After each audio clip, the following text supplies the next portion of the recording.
Welcome to Burnt Out. The Burnt Out podcast shares the stories of firefighters, emergency personnel, and other first responders around the world to create a pathway to save lives. The stories you will hear are real and may be disturbing to some listeners. Listener discretion is advised. And now I'd like to introduce you to your hosts for Burnt Out, Skip O and Jeff the Old Guy. Hey, Shawn, thanks for the introduction. In fact, Shawn is sitting right here in front of me, and we're going to do a little bit of talking, aren't we, Shawn? We are indeed. Well, I like to welcome everybody to the show of Burnout, and we'd like to thank all our sponsors, which you can see our sponsors on mypodcast.Media, and check out who our sponsors are. They make this show possible. And also there's some treatment facilities and American Foundation of Suicide Prevention. And just go on our website, burnoutpodcast.org, and check out our sponsors. But Shawn, how's your day going today? Man, it is a beautiful, somewhat overcast Indiana almost summer day, meaning it's not raining, it's not cold. I'm happy. Absolutely. I tell you what, sometimes you can think Indiana's kind of a little bit of bipolar. You get all the seasons at once some days. It's kind of like my exes.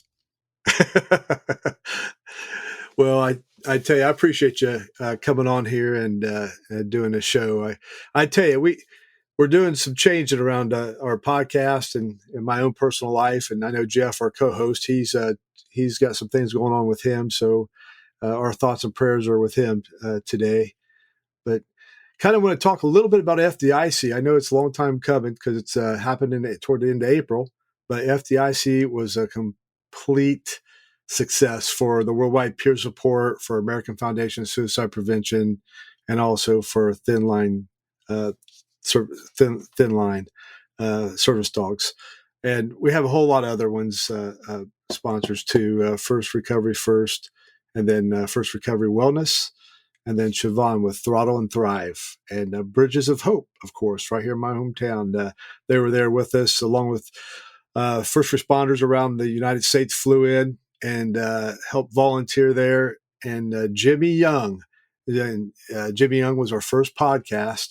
He did the stair climb, the memorial stair climb for 9/11. And Jimmy went and worked on the pile himself. If you want to tune into our first episode, you get to know Jimmy a little bit. But Jimmy had just had a shoulder surgery. He was worn out.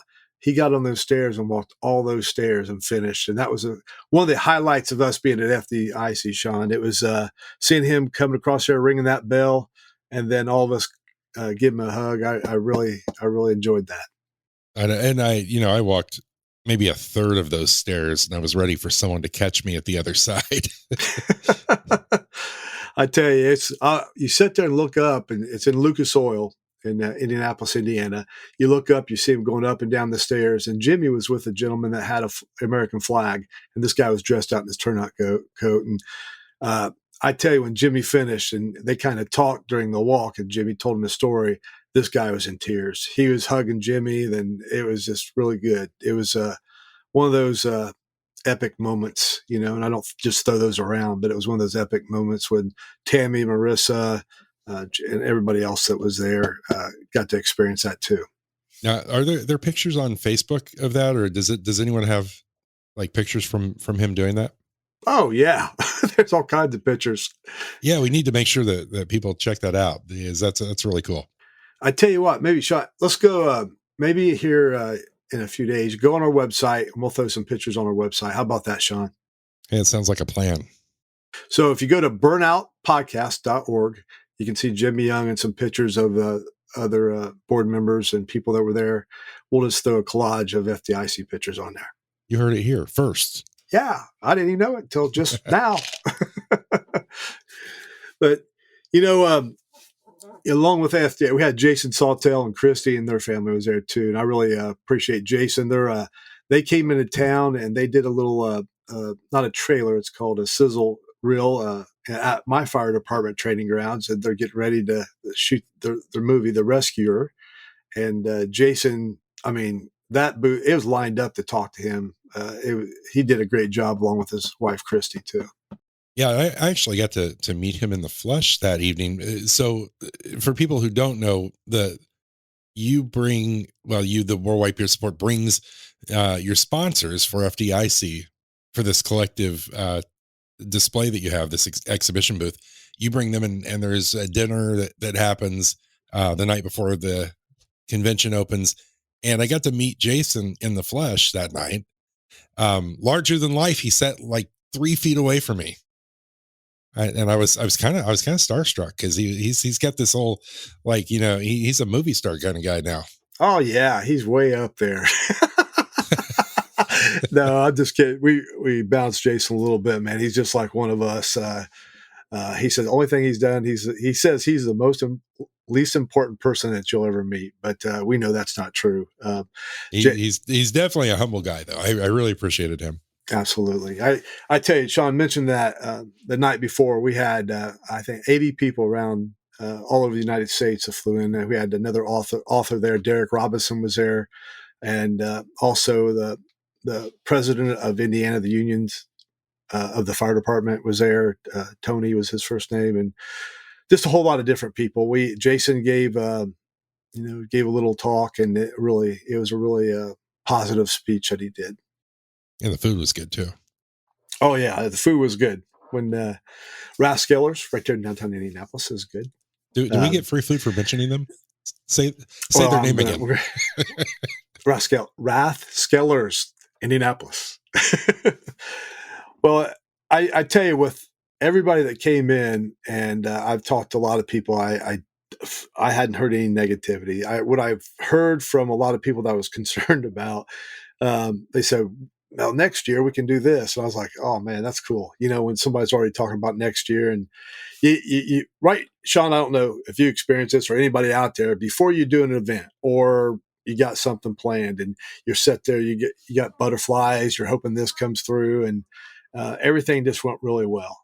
I thought the people there, we were right there in Lucas Oil, and we had so many people coming up to all the helpers and our sponsors, and we were always talking to somebody. Did you notice that, Shawn? Yeah, so from doing events in the past, I remember, there's always that kind of you're in the moment, you're in the moment, you're getting the invitations out, you're, working out the logistics, you're doing all of the things.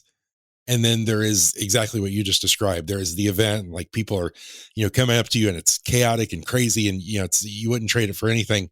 And then it's like, once the event is over, like you just want to pass out for 3 or 4 days. And like every bit of energy is just sucked out of you, and you have to recover. And I think that's, to your point, when you hear people talking about, well, next year, let's try this. It's like, yeah, that was good. That's what I want. Ignite that fire in people and get people, engaged and get them there next year.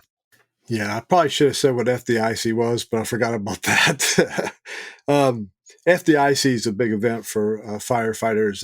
62 different first responders out of 62 different countries come there. There was, I think they counted over 30,000 people that showed up. It's in Indianapolis, Indiana. It's at the convention center there, and it's also at Lucas Oil Stadium and outside. So we come over and we take over Indianapolis for a week. And on the last 3 days, there's exhibits, and that's the Worldwide Peer Support had an exhibit there, and so the Burnout Podcast were connected with Worldwide Peer Support. And then we bring our sponsors and we bring our partners in there too. So we had a nice setup, and as you can see, when you get on the website, you'll see the pictures at burnoutpodcast.org. Jump on there and you can see all the pictures. But it was an amazing event. It was the best one so far that I've been to. I've been to 4 of them, and it was the best one. We started in 2019. It was a concept. We had some things, the name and different other things down, but it really didn't get started until we became a 501c3, and the rest of the board members come on there, and it really, really gained speed and interest, and the mission is a success as we speak now. Yeah, good stuff, and definitely hope to see more and more people out there every year. I think that was my first time going, and I was just impressed by the crowd. It's amazing. Well, after that was all said and done, like you said, you got to unwind. I was spent, worn out, tired, and always looking, okay, I'm going to rest. I'm going to rest. And I don't feel like I had any rest yet, but, um, you know, life changes though, just like everything else changes, life changes. And, I had to reevaluate what I was doing in my life because, Shawn, you see me. When I get on these podcasts, you can see it in my eyes. I'm worn out. I'm drawn down and don't have a lot of energy sometimes. And when I finally come to what I needed to do is step down from being the president of the Worldwide Peer Support. Not that I'm done. I'm going to just hopefully play a different role there. Because when I'm there in that position, I feel like I got to do it all. And then sometimes I feel like I'm dropping the ball all the time, or how you put stuff on you and you got so much going on that you forget things or you can't get it all done. And then that lowers your self-esteem, your energy, and try even harder. And it's like pushing through Jello. You're trying to push Jello. You just can't do it. And there's a lot to be said for recognizing that within yourself, and creating, kind of healthy boundaries for yourself to not get into that space, because it's easy to do. I had to do that very purposefully, very intentionally in my life many years ago, because I was saying yes to so many things. I wanted to help here. I wanted to help there. And I was kind of in the same boat. I wasn't making the money I needed to make to just survive because I was volunteering everywhere, but my energy level was so drained down, and I was, taking all of this commitment on. And so, when you talk about that, I relate to that. And I think that that's a good point, because there are a lot of people out there that do that. Yeah, it's, when you have more than one person telling you for a long time, you need to slow down.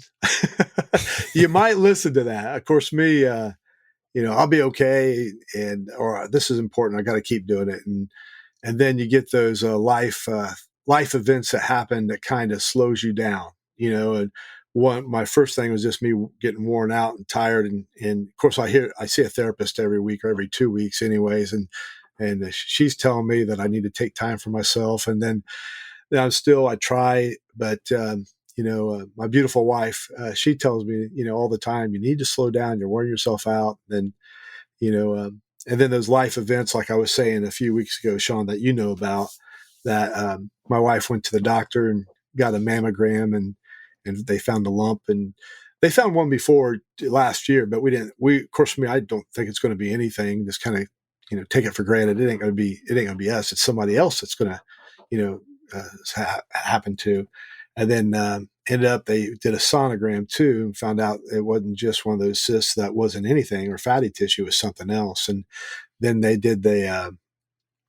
went and did the biopsy, and they found out it was malignant, and it was cancer. So she was diagnosed with breast cancer, and that was just a few days ago. It was a shock to all of us. We told our kids, and of course I was there for my wife, and we got a little game plan, and then we kind of spread it out to our kids, family, friends, and then made the doctor's appointment. They were on it, Shawn. I tell you, they were on it quick. As far as community hospital here in Anderson, they jumped on it and made the doctor's appointment to the surgeon and the oncologist. But it was a shock. My wife looked at me and she goes, and if I get emotional, I apologize out there. My wife looked at me and says, "Are you going to be okay?" And I said, "Yes." She goes, "No, listen to me." She goes, "I need to know that you're going to be okay." I said, "Yes." She goes, I said, "Why didn't you believe in me?" She said, "Well, you told me things before and you didn't want to tell me the truth." So I don't know if your wife ever calls you out once in a while, Shawn. Does she do that to you? All the time, my friend, all the time. It is the blessing and the curse. Well, I tell you, I said, send that email out a few days before you found out that it was, in my life, things, I got a God of understanding that I believe in, and I'm not talking religion, but I am talking spirituality. Usually things get taken care of before I know they're coming, so it's like, I was reevaluating my life for a couple months, and me talking to my wife, and this happened. It kind of set us up to be ready for this event. My wife's mom had cancer 3 times, breast cancer 3 times, and a double mastectomy, but she lived through it and lived a nice old age. And we had our, so that's a fear, that's one of the fears, something I can't control. And I think first responders and Shawn, not just guys, but anybody, I think I can control certain things. And this is something that's completely out of my hands. And I got to accept that I cannot do nothing about the situation, her physical situation, but I can do something about her attitude in the spiritual situation by be there and support her, hug her when she cries. And I need to feel those feelings too, and have somebody that I can lean on. Do you have somebody, Shawn, that when you went through your scare a few years ago, do you have somebody that do you mind opening up about that? Oh, not at all. Not at all. Yeah, it's so, and you're referring to a triple bypass that I had. I did not have the heart attack that a lot of people have prior to getting a bypass surgery. I had some pain that I had doctors that jumped in and started testing. And when I woke up from one of the tests, I had a team of surgeons around me that were basically laying out the next 4 weeks of my life for me and scheduling meetings and appointments and getting me prepared for surgery. So I spent about 3.5 weeks, kind of reanalyzing everything in my life, and, every pain that I would have, whether it felt like it was related or not, every pain became, is this my last moment? And I think when something like when you're faced with that mortality and something like that happens to you, you have a couple of options. And one of the things that I did was I really leaned into my medical team. One of the things that I will never forget, the surgeon, as I sat in his office and he was preparing me for, what the next few weeks would look like. He said, and he looked at me straight in the face and he said, "Don't worry, I'm really good at this." And at that moment, like, I appreciated 2 things. Number one, I appreciated his humor behind that. But number 2, I appreciated the confidence that was also there. And so I gave into it, and that pairs up because I again, not to go down a path of, let's get too religious on people, but spirituality, that pairs up because on I guess it was my 7th day, as I was getting ready to leave the hospital, it was like 6:30 in the morning, and I was making a walk around the floor that I was in. And, this, if you've ever been through heart surgery or any kind of surgery, they, recovery, like, they're get out there, walk, do, get better. And so I was on my own this time, and I had made it most of the way around the floor, and I was feeling good. And I remember seeing all of these doctors and nurses and whatnot going in and out of these rooms as I walked down the hallways.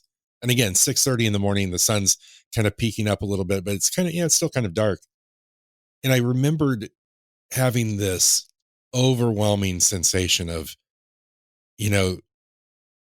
God is like right here, right now, in every single person that's walking in and out of these rooms. I could walk by and I could see people at different stages of their recovery. Some people still on a vet, clearly just out of surgery, others who were like me and looking, like they were ready to go home. And each one of them having a caretaker who would walk in there and use these skills that God had given them, that God had gifted them to save lives with.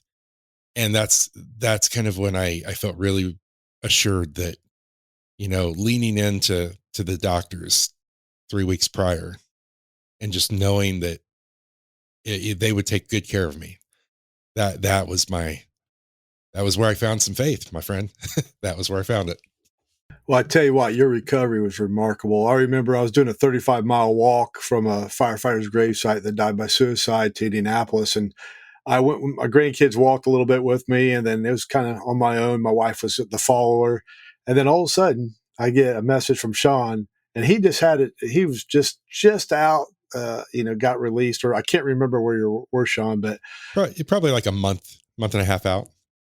Month and a half out. You came out, walked a couple miles with me, and that was impressive. Here, he just had his chest cracked, and then he come out and walked a couple miles with me, and I wasn't walking slow. I was doing a slow jog, and I had to slow down because I kept forgetting he just had heart surgery. I don't want to do CPR on him while we're walking. Well, I did feel better knowing that you're highly qualified and trained to take care of me if I did have a problem. But hey, I'm not like that, doctor. I said, well, I've done this before. I think it'll be okay.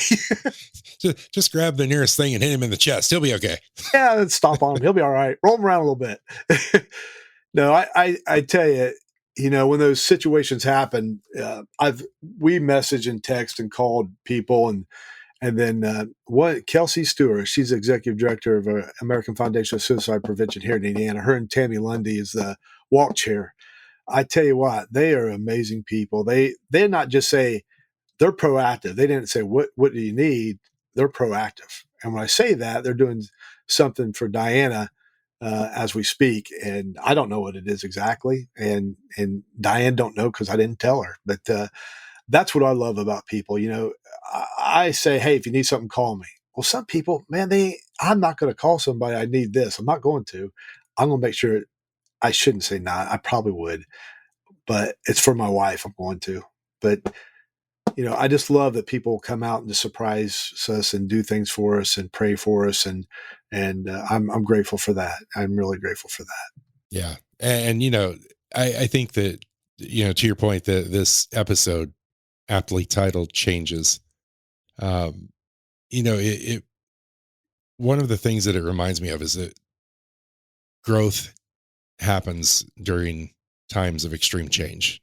When we get really uncomfortable, that's when we tend to grow as humans, and so there, even through the difficult times, there's always the opportunity, and I'm going to use that word intentionally, the opportunity to grow and to just lean in as far as you can to everything that is positive and good out there, as you roll through the changes that life will give you. It will happen. I tell you, it's been a good journey with the Worldwide Peer Support. Like I said, I'm not done, but all the board members, we're like brothers or sisters. We butt heads, we argue, we bicker, we don't agree. And I'm stubborn too. Sometimes I lose my cool, and I'm not perfect, but at the end of the day, I think we're there for each other. And some of those guys on the board and people have a full-time job. They're working, and then in their spare time, they're trying to do this and work everything in. And it's just tough, and I don't want no sob. I'm not trying to give a sob story, but man, they run Zoom meetings every night, 3 times a week, Tuesdays, Thursdays, and Sundays. I did it for the first year when we first started this, and then I had to back out. And then Tammy, Marissa, and Steve took it over. And then people are jumping in and helping out now. And we're people reaching out to go to treatment, where the treatment facilities are helping us out. And, things are going to go. Sometimes I think the world revolves around me. If I don't do something, everything's going to, and that's just not true. That's my ego, or whatever you want to call it. And I know there's a lot smarter people than me that can get this job done and carry it even further. I believe that in my heart. It's going to go further. It reminds me of having kids. And we just had, because I've got a 6-year-old here in the house, and I just had this conversation the other day and this, by the way, is my only. So, it's like you watch your kid, and sometimes your kid is, it's an organization, a nonprofit that you started. Sometimes it's that, and, you watch how it grows, and, the child grows up and goes through school and, goes through the hardships. And then suddenly one day they say, hey, Mom, hey, Dad, I want to take the car and go spend the night at my friend's house. And then we're going to go here. And suddenly you have this, I've got to let go a little.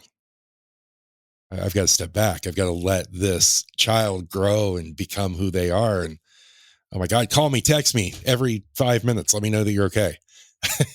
But I've got to step back. I've got to let them grow.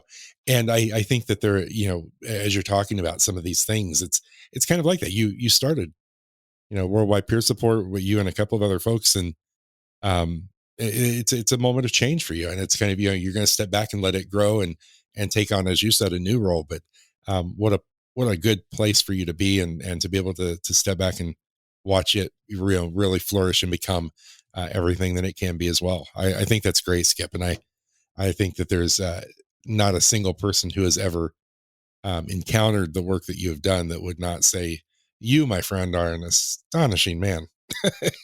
You're quite gifted. Do I still send the check to the same address, Shawn? Yeah, but now it's $200 more for all that I just said. Thank you.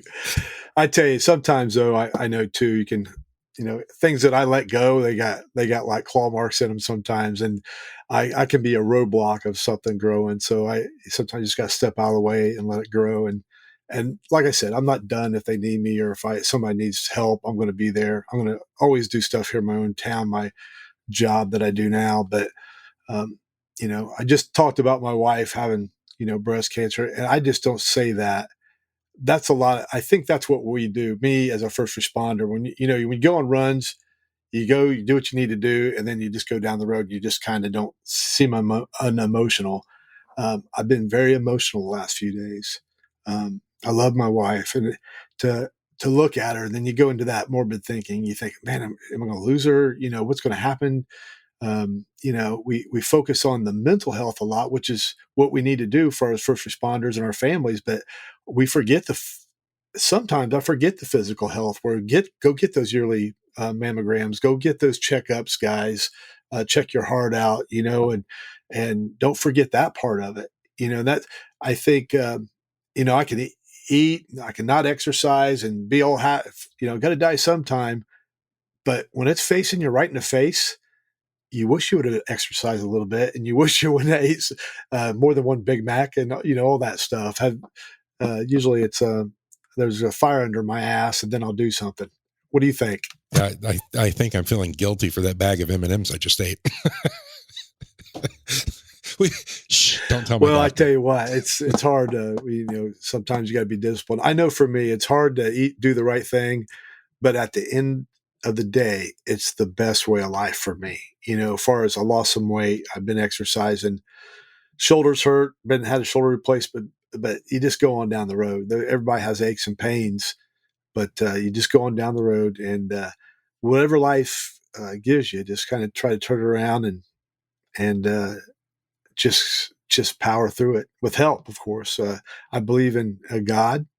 I believe in my wife is a strong person, and I got a lot of people that I don't try to put faith in people, especially people that don't have faith in themselves because I want to get something back from them, and it ain't going to happen because they just can't do it because they're struggling themselves. So I try to meet up with the people that have faith and lean on them a lot. And that works for me. And plus, like you just said, Shawn, the doctors, the professionals that know what they're doing, and just, I don't understand why bad things happen to good people and why good things happen to bad people. But, I just try to live life one day at a time, one moment at a time. Yeah. And I want to just share something because, we've talked about when you've had me on as a guest before, we've talked about, things like self-awareness and whatnot. And I think that one of the important things to really focus on, especially in times of change, and even positive change, good change can still be difficult. Sometimes we're letting go of other things to move into a better place. And so it can be difficult, but really there is this focus that whatever I'm going to choose to focus on is where my mind is going to stay. And by default, as creatures, we are wired to survive by looking for the negative things that could happen. That is our survival mechanism. If I was in the woods with no civilization around, I'm looking for every threat that I can to protect myself, to be able to hunt, to gather food, to do all of the things. So my point is it's very easy to think negatively, to look for all these bad things that could be. What takes some effort, what takes some real intention is to find the opportunities for happiness in between. And I'm using some words very, very specifically. Again, the word opportunities, because I believe that those are everywhere and we have the opportunity to find it. And number two, I once heard someone that I look up to, Tal Ben-Shahar. He was a Yale University professor. And one of the things that he said at one point was, our ability to find as many moments of happiness in any given day is what will ultimately define how happy we feel. It's not about being happy all of the time. It's about finding as many moments of happiness every day. And so I encourage anybody that's going through changes. Skip, I know you've got a lot going on. I mean, shoot, I've got, my own things that I'm trying to grow a business and do all these crazy things. And I have to do exactly what I'm telling you. My best advice is to look every day for as many moments or opportunities of happiness that you can find and cling on to those, grab onto those and cherish them, because they're there for a reason and they will help you get through the difficult parts. I'm done preaching now. I think, Shawn, that's 30 seconds where I tell people, hey, you got 30 seconds to tell somebody. If you just heard what Shawn said, do that. Thank you. Hey, Shawn, is there coming to the end, I like to thank everybody that's been listening to this. And if you need any help, you can go to burnoutpodcast.org, message us, me or Jeff will answer you, or the co-host, or go to Worldwide Peer Support, click on there and message them. Or you can also go on to 3 support Zoom meetings with Worldwide Peer Support, Tuesdays, Thursdays, and Sundays, 8 p.m. Eastern. And check out our sponsors on the Worldwide Peer Support and the Burnout Podcast. We got some good sponsors. But Shawn, you got any closing remarks? Yeah, in the spirit of this show, I will give a closing quote. This is something I found many years ago. It's by Dr. Wayne Dyer. And the quote goes, "If you change the way you look at things, the things you look at change." That's good stuff. I've listened to him. Loved the man. What a guy. He's a good guy. Well, Shawn, thank you. Say that one more time so people can hear it. What's that quote that you like? If you change the way you look at things, the things you look at change. I like that. Well, Shawn, thank you for being on here and coming on a weekend. He's a weekend warrior. And thanks everybody that's listened. Remember, it's mind, body, and spirit. So we need to check out all those things, not just one particular one, but check out your physical health and your mental health, and also, just make sure that you do all 3 of those. I hope everybody has a great weekend, a great Memorial weekend. And remember, when you go home tonight, shut your phone off and get some sleep. Thank you.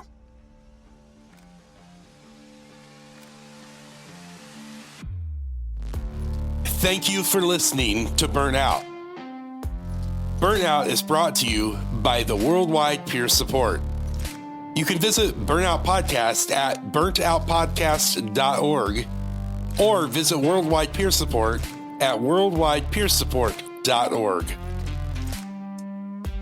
Your hosts for the Burnt Out Podcast are Skip O and Jeff the Old Guy.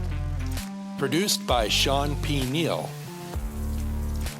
A MyPodcast.Media production.